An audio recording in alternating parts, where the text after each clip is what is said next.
So I didn't have any contacts in the writing world. And so I emailed her and said, hey, I wrote this piece that is kind of about my racial identity. I'm biracial. My father's Black. My mother's white. I've kind of not had that hard of a time in life, and I want to publish this. Would you look at it? And she said, yes, I'd love to see it. And I sent it, and she said, great, we'll run it Saturday. And that's by far the most scared I've ever been, way more scared than I've ever been with anything since then. So they ran it, and it got really, really brutal comments. It's a site that allows comments. And there's like, I don't know, 20 or 30 comments that were mostly, screw you, your life's been so easy, let me tell you about my life, lots of stuff like that. And it was hard to read those things, but in the end, it worked. And it made me think, oh, wow, well, that's fine. Those people, they're not right or wrong, and I'm not right or wrong. I just wrote what I think, and they don't like it, but I don't care. It felt really good to affect people. There were some positive comments too, and it felt good to get through that kind of bashing and feel like, great, okay, well, now I know I can talk about that. It's fine.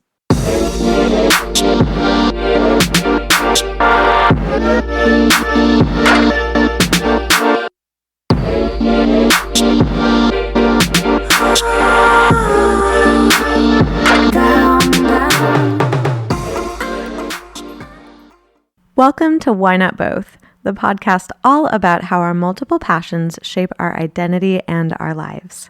I'm your host, Pam Schaefer, and our producer is Laura Studeris.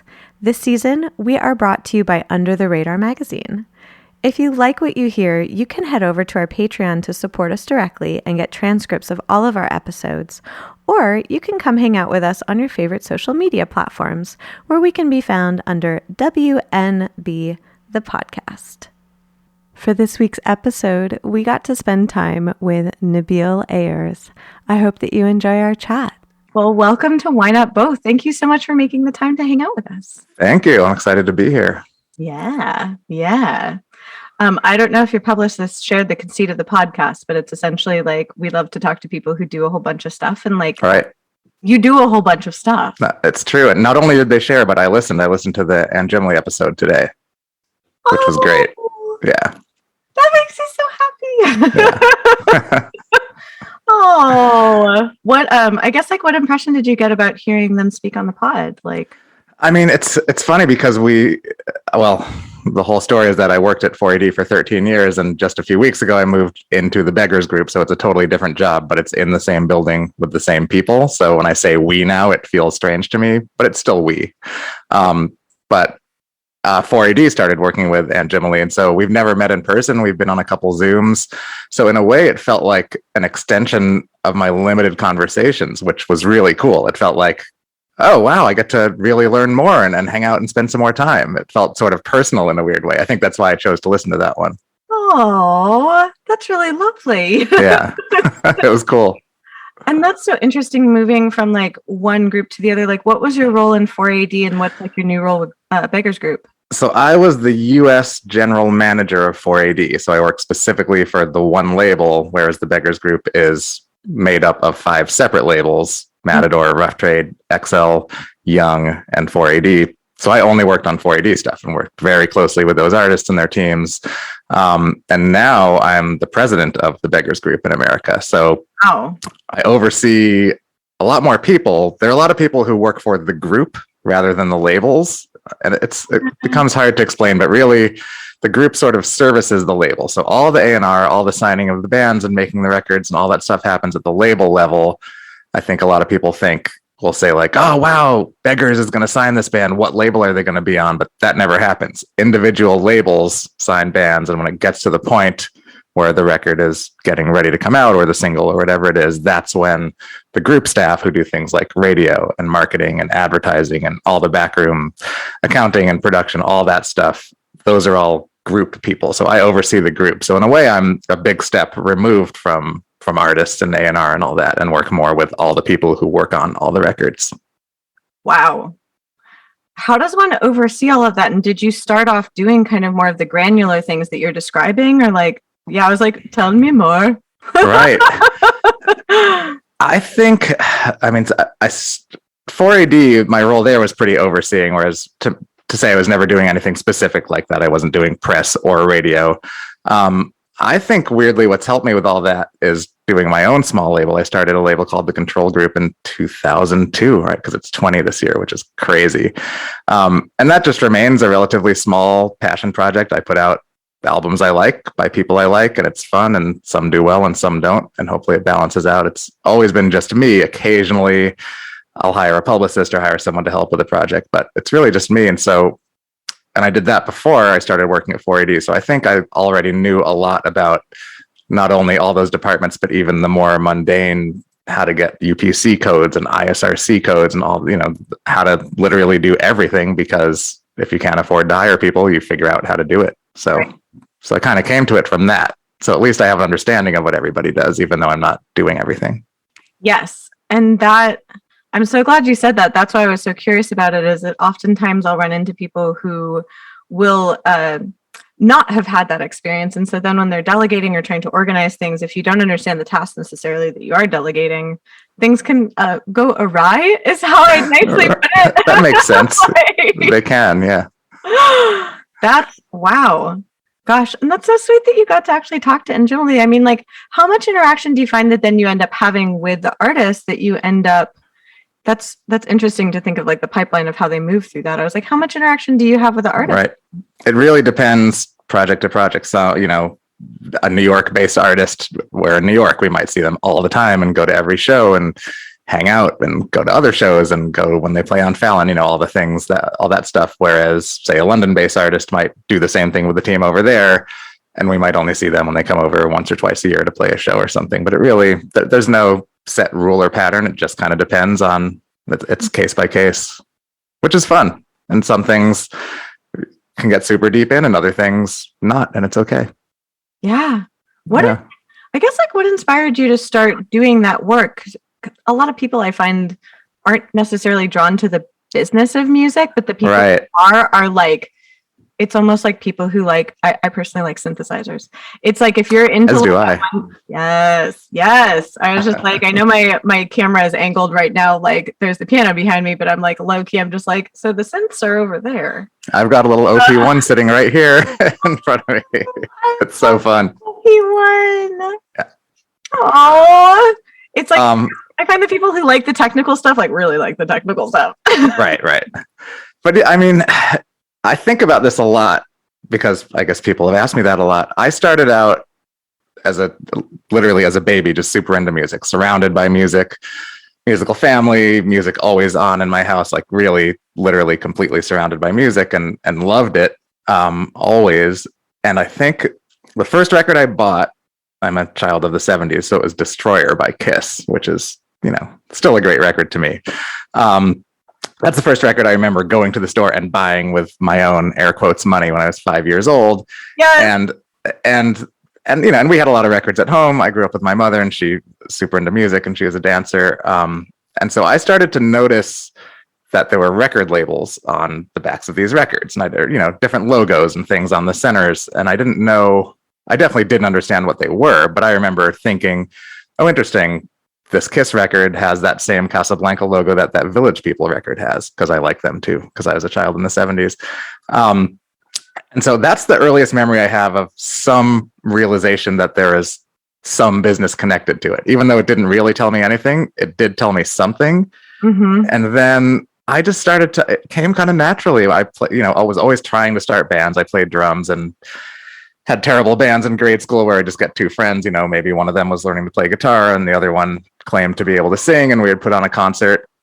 But when we did that, we would try to charge everyone $1 at the door, and we did, and 10 people came, and then we had $10, and then we split it, and that is the music business. That is the most basic, that is every business too, but that was, I didn't know it at the time, but I think really from my earliest interest in music, there was always a business part connected to it. And I loved that part of it too. And in high school and especially in college, same thing. I would play in bands, we would record demos, and then we would go to Kinko's and, make covers for the cassettes that we burned at home and sell those the next day at school. So it was really just these very incremental small steps doing the same thing I do now, just on a much smaller, more remedial scale, I think.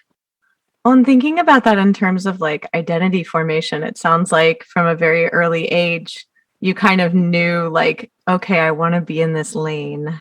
I'm like, Definitely. Yeah. like, and you've been driving in that lane since. Right. And I'm kind of straddling both the from the creative side and it's interesting because people always say, I want to take that back. People always say there's the creative side and there's the business side, but the business side can be extremely creative. And there are so many people who don't play music, but who bring really incredible ideas to the campaigns we work on. And whether that's whatever, making videos. I mean, there's so many things you can do that are creative, even if you're not playing music. But I was always into playing drums and always wanted to be on the music side, but also always into the business end of it. And I do wonder sometimes if kind of being too interested in both kept me from really being great at one. I'm focusing all my energy in one place. I'm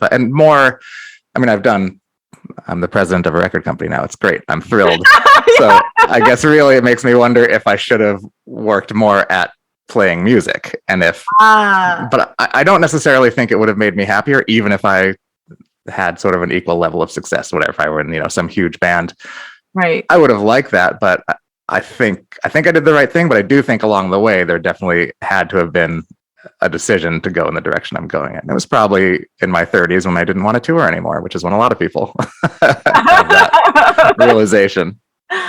Well, and it's interesting the way that like even you just framed success. I talk to a lot of people about this, about like how do we define what success is, and is it like, obviously success does have an external factor in it, but some of it is also internal. Like, do you feel like you've worked on your music skills in a way that resonates with you? Like, do you feel good about the music that you're playing? Because like in my mind, at least, like that is success. It's like if I'm making something that I feel matches like what's inside, I'm like, oh, that was successful. Like I managed to bring the thing that was in here out to here. Absolutely. Yeah. And I think even at the big label I work for and on my own small label, like I've had so many conversations over the years where people want advice about their music they're making. And if it's a friend or, friend of a friend or whatever, my response is usually, I'm happy to listen, but I can't really give you advice. Do you like what you're doing? And the answer is usually yes. And then the advice is great. Keep doing it. It's like, cool. Like, what do you want me to tell you to make the guitars louder? This is you.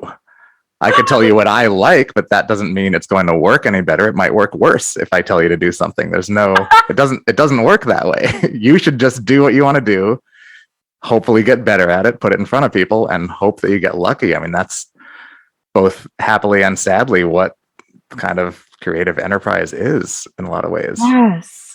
I think that people are always searching for like kind of the magic formula. Mm-hmm. But there's like a lot of chaos. Like music is not a linear thing. Right.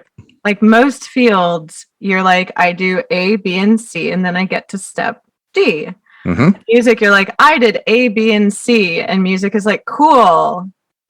Right. Here's pie. Right. I did just what this band did, and we got the same reviews and did the same tour or whatever. Whereas in the Olympics, if you are the fastest runner, you will win. That's it. Yeah.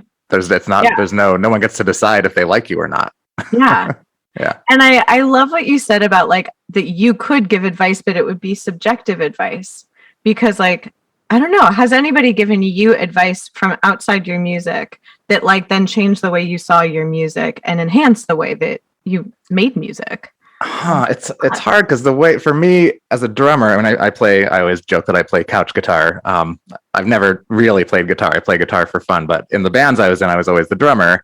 Mm-hmm. So I was never writing music. I was always in the band. I think almost always of the real air quote bands I was in, all of them already existed and I replaced another drummer. So not only was I kind of playing a bunch of existing music that already had parts, so I didn't even write those parts, and then kind of probably played like the last drummer a bit on the new stuff that I was involved in because that's what the band sounded like and that's what I was trained to do. So it was a unique thing in that not writing lyrics, not writing music, almost kind of a utility person, which I think I liked and was good at. And the weird analogy that I keep bringing up is that I've written a book and I'm 50 years into my life and this book is about to come out, and for the first time I feel like the singer in a band, and I feel like I'm really like, oh, that must be, because people would always, you're in a band, oh, that must be hard to get up there in front of those people and do all those things, and it was never hard for me. It was fun and easy. I mean, of course sometimes it was hard too. There are hard parts, but not not that kind of emotional difficulty that I think people who write and really deliver music experience.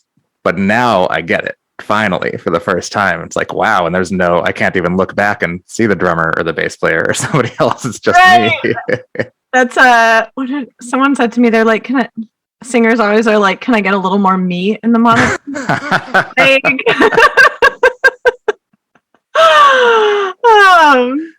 And I'm just like, so they're not wrong. But it's like right. a certain level of vulnerability, though, when you're putting something out, either like as the front person of a band or as a solo artist or things like that, that when I resonated with what you said, like I've played one of my friend's bands, all I had to do was play the glockenspiel. It was... That sounds so fun.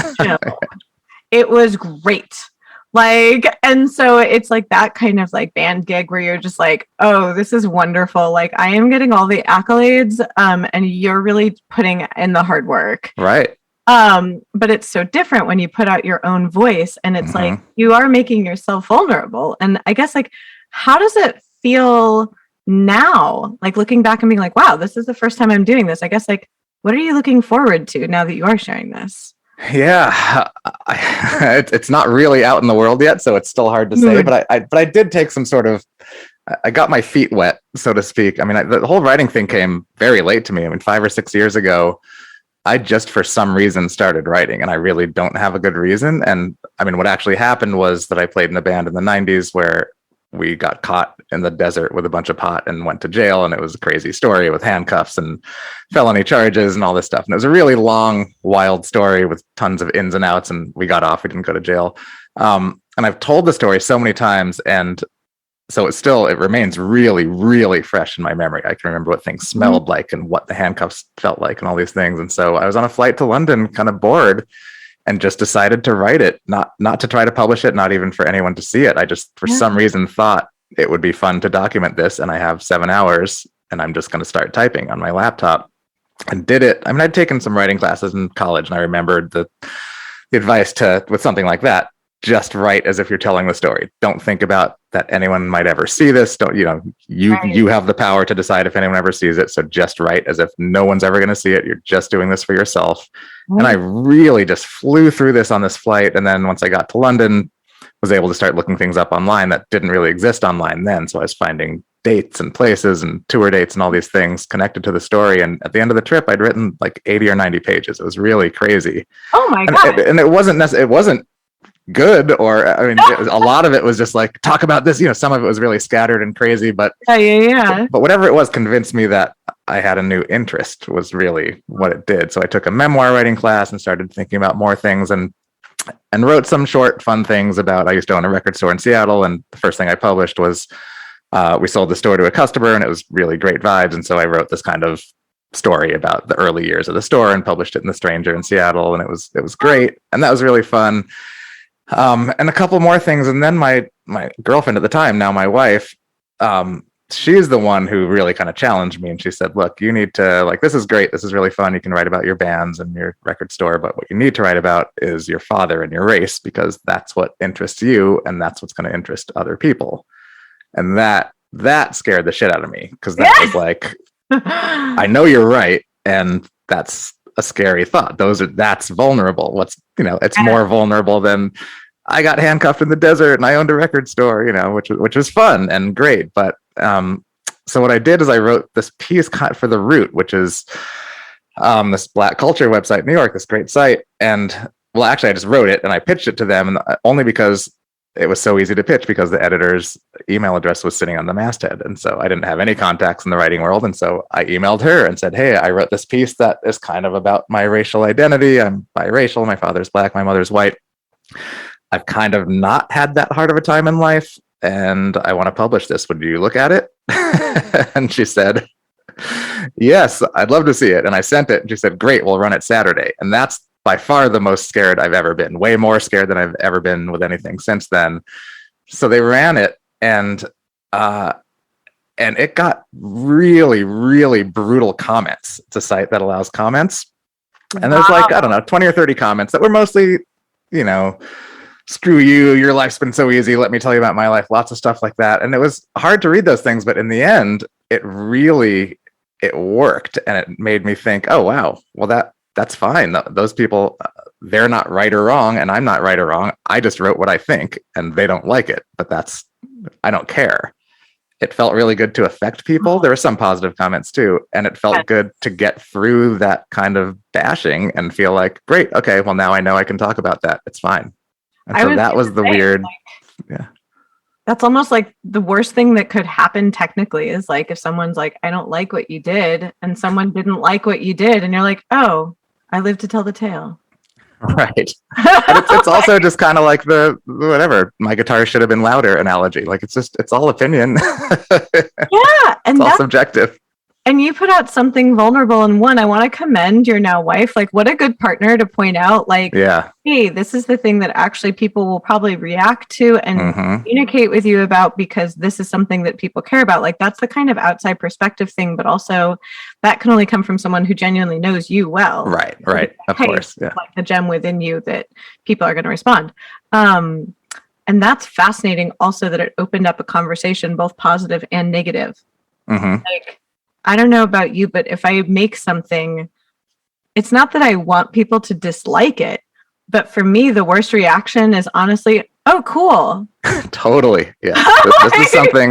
This is something at 4AD we have talked a lot about over the years. When we release an album, but when we sort of start to get it out to people or to friends or the press or whoever, and start thinking about people's responses, if it's really good and really bad, that's great. And when it's like, yeah, I listened to it, it's like, oh no, this isn't going to work. Yeah. Like you have to have people that hate it, or that feel, not hate it, but sometimes even don't understand it. And that can come across as negative. Yeah. Like it has to like stir something up essentially. Yeah. Yeah. Like that to me is at least like when I know that I've done something juicy. Right. I guess like once you started talking about your own identity, was that a topic that had come up a lot, like say with your now wife? Like how did she know that was something to bring up? Particularly like family history is something that is very vulnerable too. That's a good question. I mean, we'd probably only been together for a year or two at the time, so she wouldn't have known a ton. It's not something I feel like I talked about that often, but I think a lot of it relates to my father, who's a fairly well-known jazz musician, Roy Ayers, who I didn't grow up with, have never really known. My mother asked him to have me, basically. She said, I want to get pregnant. I want you to be the father. We're not really dating, and you don't have to be around. Wow. And he agreed. And here I am. And I've always known this. And so, I mean, of course, there are issues, but it's not divorce. It's not he left us. There was this very unique agreement that existed. And so I think it's the fact that, especially in the last several years, and since we started dating, he's really been around playing shows. I hear the music everywhere. People ask me about him all the time because we look alike and we have the same last name. So I would guess it probably came up in conversation a lot with my wife or girlfriend then, simply because it was around in my life. Yeah. And that was the good time to start writing about it, because it was really kind of, he was having this resurgence, at least for me. That's really interesting too, because I have heard of other people having this kind of like almost like arrangements for, I don't know what to call it other than like arrangements for fertility, where right. It's like they're just like, no, I want that from you, but I don't need the afters from you. Right. And like then hearing from the child born of that, because that's a decision that like two adults can make. That makes total sense. But then it's are creating a new person who's then going to have their own experience of that. Right. Absolutely. Wow. That actually is really fascinating. No wonder she said that. I was just like, no, that's really interesting. Right. And that's because, like we have so many narratives around like what family is supposed to be and why. I guess. Yeah. And I'm figuring that out. I mean, so much of the writing process, what was really interesting was that, I mean, so what I did from that point is I was like, you're right. And that's going to be really hard. And I also it's going to be hard emotionally, but I also just actually don't know how to do it. The other things I've written have just kind of come to me, and I've been pretty good about just the record store stuff was easy. It was fun. Those are stories. The band story I'd told a million times. Like those things are relatively easy to write because I have them. Yeah. And the father stuff was almost the opposite. It was like, well, I have so little to tell. How do you write about when I'd been writing about all these things that I do have, I have to almost write about something I don't have. And so what I did is I just thought about when I've met him a handful of times in my life. Most recently in my 30s, we actually connected as adults and had lunch in Seattle when I lived there and he was there. And I took lots of notes. I remember that really, really well. And then, but before that, I just met him 4 or 5 times as a kid. Yeah. And, really quick time, whether he was playing a concert or my uncle took me to visit him at a recording studio, with really brief interactions. But I remember some of those. So I just wrote about each of those. And I wasn't trying to write a book when I was doing this. I was just had this crazy writing bug. And my wife said, you should write about this. And I just went with that. So, so I tried to write each of these sort of little instances, but it was very visual for me. And what it turned into, I think I exhausted those, and then it became there's that time I was in that bar in Austin and his song was playing and I showed someone my ID and they said, any relation? The weird stuff like that happens a lot. So I kind of filled in the gaps with some of those, and suddenly I had 10 or 15 stories over 40 something years. Yeah. And I think that's when I'm doing this with my hands, because to me it was really visual. There are these actual stacks of paper. There weren't in real life, but in my head, this is all just on a hard drive, but in my head, there were stacks of paper that represented each of these little stories. Wow. And in my head, the exercise was obviously, I just have to fill in this huge thing. And then it's the whole story and it's a book. And that's what ended up happening. I mean, it took a long time, but. How did it, in kind of that excavation process, did you find that you ended up, I guess I'm curious about what did you learn about yourself in excavating these moments with your biological father? Yeah, I mean, that is a great question. I think I learned, 2 things. I think, and this is based on such limited knowledge, but I think we're very similar in some ways and we're very opposite in some ways. And some of the ways that we're similar, I would like to change. And some of the ways that are opposite, I would like to change. Which is probably everyone's relationship with every parent ever, right? But it's fun to realize it about somebody that I've never really spent any time with, and to think wow, interesting, all those things that all my friends say about their fathers exist with me, with this person I've met 5 times. Yeah. Oh my God, that's fascinating. Yeah, because we think about I was just talking with one of my friends about kind of ancestral lineage and how we have, what's the word for it? Is it epigenetic memory? Oh, I don't know. What's that? There's a name for essentially how we carry memories through genetic lineage without sharing it verbally, but we carry generational things to each other. And people then see this when they've been separated physically from someone who they're related to, right? They were raised in a different household, things like that. But then they find these weird commonalities that you're just wait a second, is that just a we're all human beings thing, or we actually have that in common thing, even though we weren't around each other, right?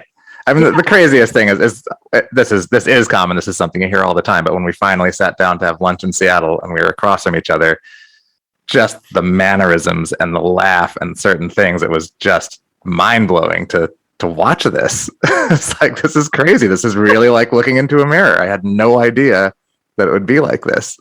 It was very crazy. Wow.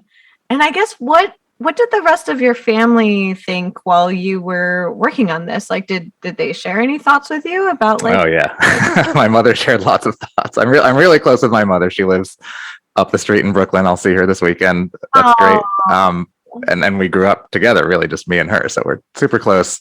And she was not involved, but I mean, really in the know this whole time. And so, I mean, I saw a protective side of her I'd never seen right when I started I think at the first time.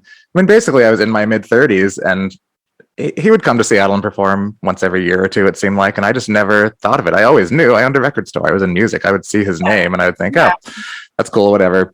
And for some reason, one year, I feel like, and it's probably because he was getting older and I was getting older and I didn't know medical history. There are a lot of actual practical reasons too. And so I just thought, maybe it's time to try to get a hold of him. I wonder if I can do that. And so I asked my mother, and not only did she say she didn't know how, but I mean, really are you sure you want to do that? Why would, really not? And I could tell it wasn't that she was worried what I would find out. She was just so afraid that I was going to get hurt. and that it wasn't going to work out somehow, or that he would be that I disappointed. would get a hold of him and he would agree to meet me, but then wouldn't show up. I mean, all these really specific scenarios that I would imagine had happened to her with him popped into her head. That's what I was thinking. And so that was just a whole new thing a whole side of her I'd just never seen. Wow. But she was very supportive the whole time, and it was good. That's fascinating, because also then you get to learn about, like, when you brought up the racial identity thing, especially being biracial, it's like that would be almost like, in my mind, it was almost like finding a missing puzzle piece, where it's like, because obviously there's your self-perception, but like you can't control how others perceive you.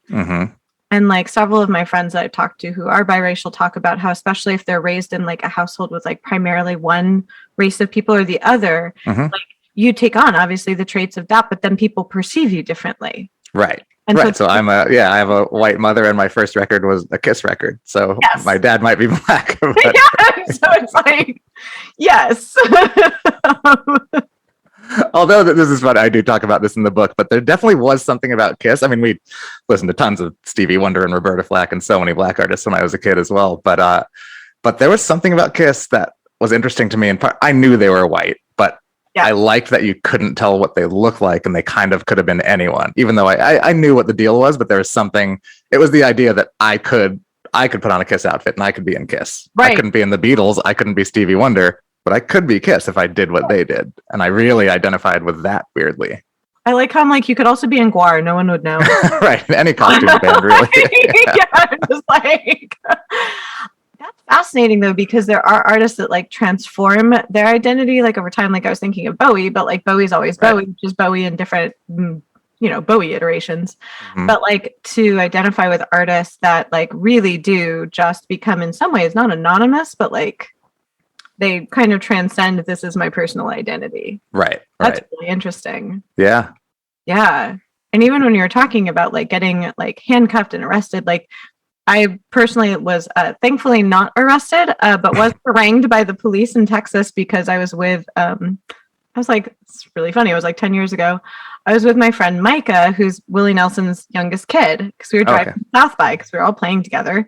We were like, well, let's drive from LA. But like, wow, do the police love to harangue the Nelson family in Texas? Really? Yes, they do, because of all the like hemp legalization and marijuana advocacy. Just because he's too liberal, the Texas police are out to get him. Yes, and so anytime they can try and get a Nelson child, wow, are they stoked? Oh no.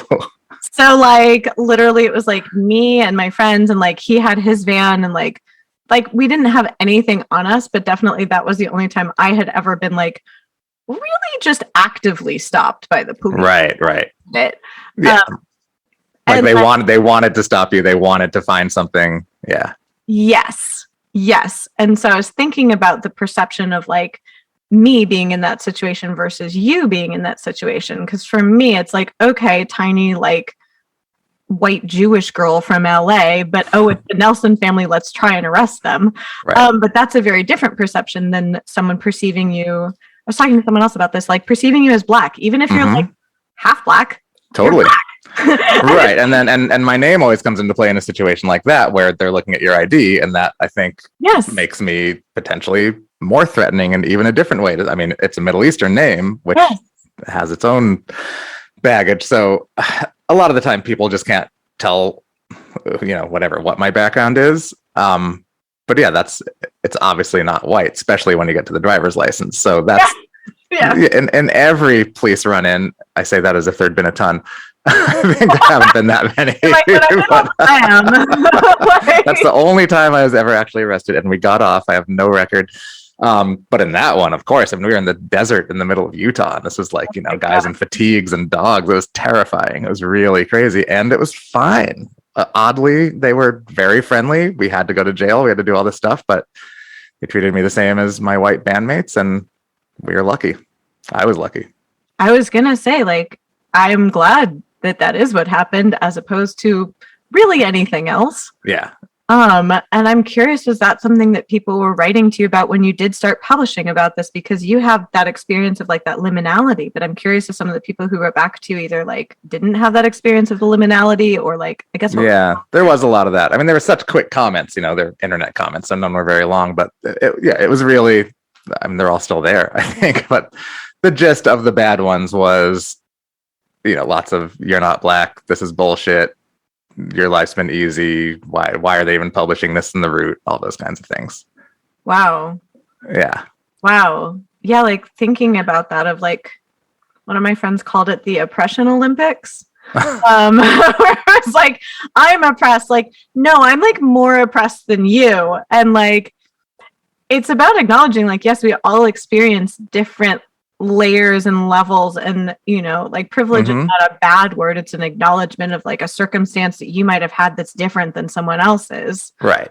And so, yeah, like I actually like to hear perspectives of people who are very different than mine, not so I can say like I'm more or less oppressed. Right. Right. Be like, what was this? Oppression Olympics. I mean, so much of it, I really do credit my mother with. I mean, even when we were on welfare and had no money, and she was obviously a single mother, we always lived in great places. And by great, I just mean safe, diverse places with, neighbors we trusted, neighbors who were nice. We never lived any place really scary. She never put me in a situation where, whether it was a school or where we lived or anything, it was always, that was the priority. And we were always in good shape. And that, I mean, you can always have bad luck, but you can have worse luck in bad places, I think. And we were always in good places. You can kind of like buffer it, I guess. Like, where did you grow up? Because you've mentioned living in like Seattle and in New York. Yeah, I was born in New York City in the Village, fist bump. And then we moved a lot when I was a kid. We moved to Cambridge, Massachusetts, and then Amherst from there. And Amherst is when I have really good memories. That's from age 5 to 9. And that was in this just incredible student housing. My mom was going to UMass, getting her MBA.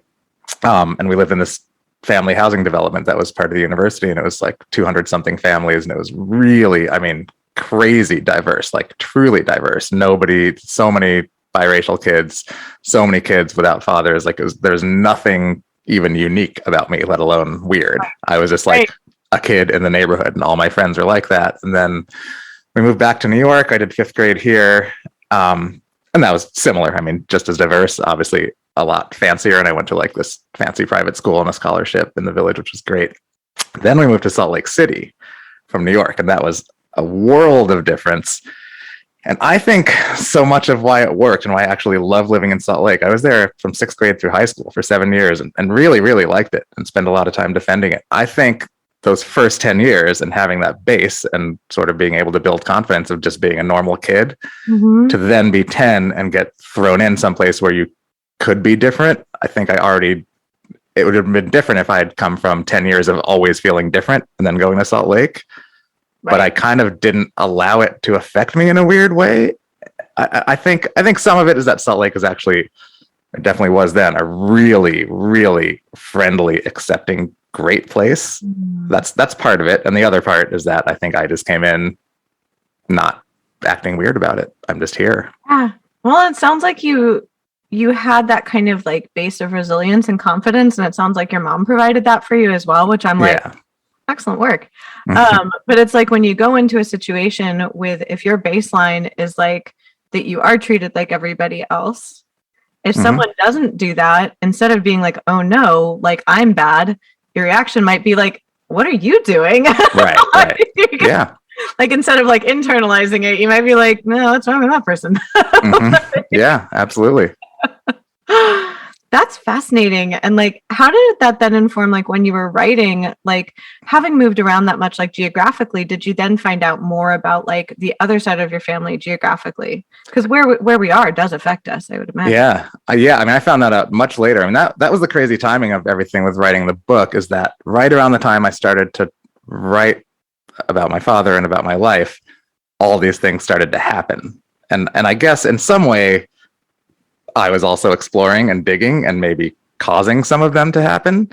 But things really got crazy when I did 23andMe and learned a lot. And I mean, the first thing that happened is I wrote a story about this for NPR Code Switch right after it happened in 2018, I think. But a cousin, like a third cousin, contacted me. I don't know if you've been on the site, but if you click the thing, you can open yourself up to, if you're related to anyone, you can contact each other within the site. And so this cousin did, and there's hundreds of cousins who are teeny percentages of relationship, and it's not all that interesting. But he emailed and said, I have an Ayers family tree you might want to see. Can I email it to you? And I said, yeah, of course. Cool. And he did, and it was everything. It's insane. It's like a Xerox, like a scan of an old Xerox document from 1963 that goes back to one enslaved man in Alabama who was born in 1824. And it has, I think it's a picture of him as a drawing, but after that, it has pictures of every generation up till 1963. There's this huge family tree. My father is on it. His oldest son, who would have been the only one who was born then, was on it. So I'm looking at this, and even like the few names I knew, the names he'd told me of his parents, everyone was on it. So this is the thing. I'm looking at it. I'm holding this. I can't believe I didn't know about it. And it comes with like a story. I mean, it was really eloquently written about each person and how many kids they had and what they did and where they lived and all this stuff. And and so I was trying to research people more, and of course couldn't find much, which is very common when you're trying to research enslaved people. They're just like numbers, if even, they don't really exist, whereas people who own slaves do. And so it's the small town in Mississippi, and it talks about the slave owner. And I think I thought I found him online, not found him, but very easily looked up that name, saw his family tree, he owned a farm, all this stuff. Like, it was very likely it was him. And there's this woman named Karen who is like at the bottom of the thing, and her email is there. So I emailed Karen and just said, hey, this is what's happening. I did 23andMe. I got this family tree. It looks like you might be related to this person. I'm just trying to find information. You didn't do anything wrong. This was a long time ago. I'd love to hear from you. And she emailed me really quickly with like the most friendly, welcoming, so nice to hear from you. I actually know a ton. I do genealogy on the side. I'm going to give you everything. This is amazing. And so we became really good friends over email, and we're emailing at the time, like every day. And she would send me like, here's some weird papers from the Ayers farm in the 1800s. And here's what my husband and I made for dinner. Like, really like became like super close to it in a strange way, to where she is the first person I told that I was going to propose to my wife. On email. It was really weird to have this family member somehow. So I mean, in my head, that was the other thing about 23andMe is that I can't remember, 60 more than half white. So in my head, of course, there's so many stories of enslaved people having babies. Like, who knows what the mix is and who knows how it happened? But in my head, it's very likely that we're actually related. I was gonna say I would bet money on that. Yeah. So we're kind of at least operating under that assumption and just having these incredible emails. And I'm not going to remember the sequence of events, but that just led to me, I think, kind of realizing, wow, and I'm writing this all the time and it's happening. So I'm sort of like writing about what I know, researching what I don't know, and then this happens, and then I'm writing about these new things that happen, and then also old memories are coming up. And so this is how the kind of book is coming together, and this is probably when I'm realizing it is a book. And then I'm trying to think how I can remember how I met the LA people. Of course, this was insane. So that story published, and then one day I got a Facebook message from a woman in Los Angeles, where my father's family they're from Oklahoma, but all relocated to Los Angeles in the 40s, I think. I got a Facebook message saying, I read your NPR article. I am your first cousin. We have the same grandmother. I'm in Los Angeles. Call me.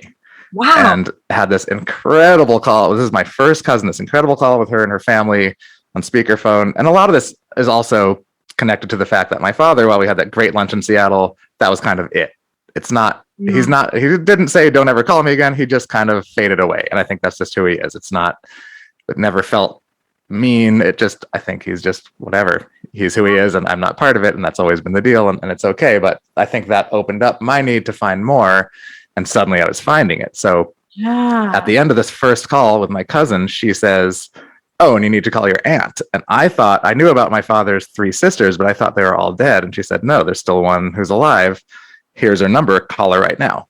Whoa. And so right after that, I called this woman who was my aunt. And then I went to LA for work like a week later. First thing I did was I went and met my aunt. And it's crazy. I mean, she could be my mother, how much we look alike. We wear the same glasses, how well we got along. And it's really crazy. So these are like close relatives who I now hang out with and talk to. And it's wild. And it's almost like your dad was like a conduit for it. It's right. Absolutely. Your dad just kind of like saunters out of the way. Mm-hmm. Yeah. I mean, that's the funny thing. And I think there's different ways to look at things like this. And I think a lot of people would look at this like, man, your dad sucks. It's bullshit. And I look at it as, wow, all of this is happening around him. And in one way or another, he's absolutely facilitating it. Whether he's doing anything actively to do so, he's not. But it's happening. And it's all this swirling, crazy energy around it. That's fascinating because all the rest of you, in a way, are responding to this energy coming together. And I'm curious, like, I mean, I don't know why he's not joining in, but because he is kind of the like this weird conduit, the hub or the something. Yeah. Yeah. And I'm just like, gosh, I wonder what his experience of that is. Right. Yeah. So yeah, it's crazy. So and so as this is all happening, as this is unfolding, and I'm meeting these people for the first time. Yeah.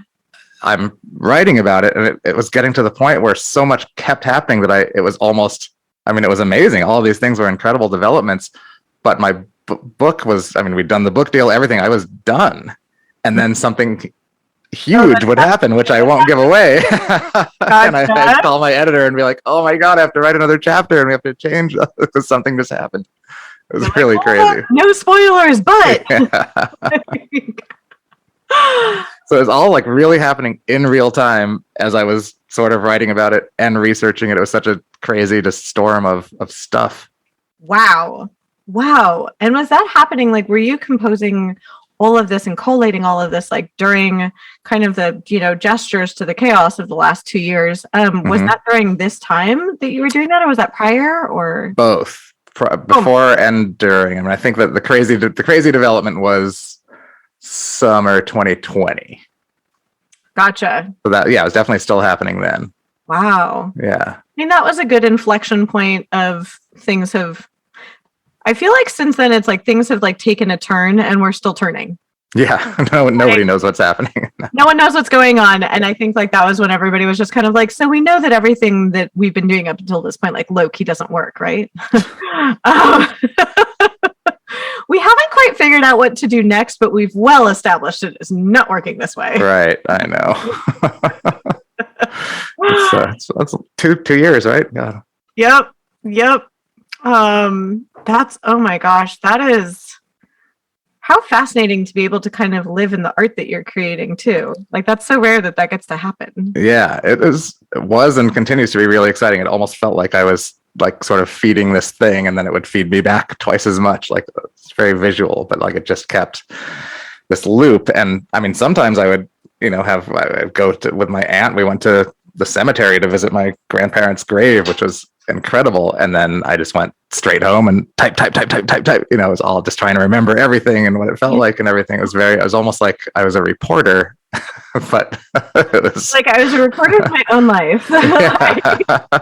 It kind of reminds me of, I was like, to get super nerdy, the Diaries of Anais Nin, that it's like she compulsively had her diary with her. And right. Kind of like fictionalizing her own life, but also reporting on what was actually happening, but also in a way, like by mythologizing herself to herself, it then changed what would happen with people. Right. So it's this like, wow.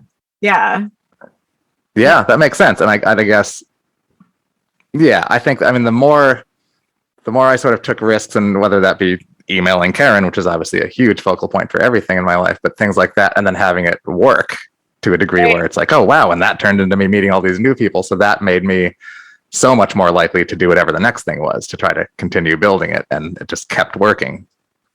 That's always the funniest thing when you're like, I'm just going to go out on a limb and do this like weird thing. And the weird thing is just like, would you like more shiny objects? And you're just like, I guess I'll pick up another shiny object. And it's like, your shiny objects have multiplied. Here are more. Yeah. I think some of that for me, it comes with age. And I mentioned that I just turned 50, but so much of this to me has this like, why wouldn't I send this email? What's going to happen? Right. Like, I was thinking about that. I was with one of my friends last night who I realized I spend time with people of quite a wide age range, which I really quite like. But he just turned 56 in December. And we were talking about like, because I'm about to enter a new decade. I'm just like, oh, I'm so excited to turn 40. And he was just like, I still can't believe you're turning 40. And I was just like, why? And he's like, you look like a child. I was like, I mean, besides that, I was just like, yeah, we've got like the immortal bog witch energy. It's cool. And I was just like, I'm so excited because like each new decade, like I learn so much about myself and like things that happen. And also it's like, I have this like increased comfort with myself. That like he was speaking of that in his 50s, like we were talking about, you know, kind of like, do you, especially currently, because we have very limited social engagements, do you invest in meeting new people, or do you invest your time in the people that you already like know, and do you foster those connections, and how do you balance those things, and like who do you spend time with? And he was saying that he likes spending time with people who like are assured in who they are, where it's like, not that they'll never change, not that they'll never like take in new things, but it's like they have that assurance. And that is what you were saying about like, in a way, you're kind of just like, I mean, I can do this thing. I can send this email. Right. Because I know myself well enough that whatever the outcome, I'm still going to be like, okay. Right. And I think at, 25, I would have thought like, oh, I don't know. What are they going to think? Maybe I shouldn't do it. That's definitely, and for me, it's an age thing. I think it's not for everybody. Some people are just like that and can always do it, and some people will never do it, but I think age helps. I know a lot of people who've become more comfortable with things like that just as they get older. That's why I'm looking forward to it. Is I'm like, if this is how powerful I feel now, just wait. Exactly. And it's interesting because I think like sometimes we perceive age as like there's so many memes about like the older you get, you're like, oh, the back pain.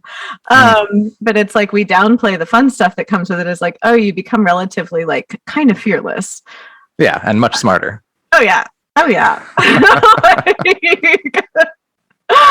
So I was very happy for that. And I love talking to people that are in different decades so that I can like, like it's fun. Sneak previews. I